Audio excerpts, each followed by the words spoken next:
শেখ হাসিনা পালিয়ে গেছে, শেখ হাসিনা নাই, শেখ হাসিনা চলে গেছে, শেখ হাসিনা পালায় না। ক্ষমতাচ্যুত ও পলাতক এবং গণহত্যাকারী শেখ হাসিনাকে ফেরত পাঠানোর অনুরোধ পর্যালোচনা করছে তার আশ্রয়দাতা দেশ ভারত। দেশটির পররাষ্ট্র মন্ত্রণালয় জানিয়েছে, বিষয়টি তাদের বিচারিক ও আইনি প্রক্রিয়ার আওতায় খতিয়ে দেখা হচ্ছে। দিল্লিতে নিয়মিত সংবাদ সম্মেলনে এ তথ্য জানান ভারতের পররাষ্ট্র মন্ত্রণালয়ের মুখপাত্র রণধীর জয়সওয়াল। তিনি বলেন, আমরা আমাদের বিচারিক ও আইনি প্রক্রিয়ার অংশ হিসেবে অনুরোধটি খতিয়ে দেখছি।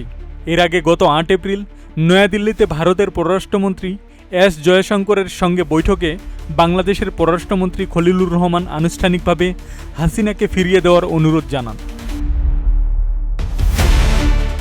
বাংলাদেশের আন্তর্জাতিক অপরাধ ট্রাইব্যুনাল পলাতক শেখ হাসিনার বিরুদ্ধে মৃত্যুদণ্ডের রায় দিয়েছে।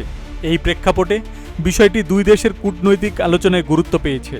রণধীর জয়সওয়াল বলেন, এ বিষয়ে সংশ্লিষ্ট সব পক্ষের সঙ্গে গঠনমূলক আলোচনা অব্যাহত থাকবে। তিনি আরও জানান, প্রধানমন্ত্রী তারেক রহমানের নেতৃত্বাধীন সরকারের পক্ষ থেকে আনুষ্ঠানিকভাবে বিষয়টি উত্থাপনের পর এটিই ভারতের প্রথম প্রতিক্রিয়া। এদিকে বাংলাদেশের চলমান রাজনৈতিক পরিস্থিতি সম্পর্কেও মন্তব্য করেন ভারতের এই মুখপাত্র।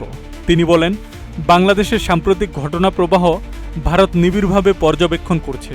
জয়সওয়াল আরও জানান, দুই দেশের মধ্যে বিদ্যমান দ্বিপাক্ষিক সম্পর্ক আরও জোরদার করতে উভয় পক্ষই কাজ করছে এবং ভবিষ্যতে পারস্পরিক সহযোগিতা বাড়ানোর বিষয়েও আলোচনা চলছে।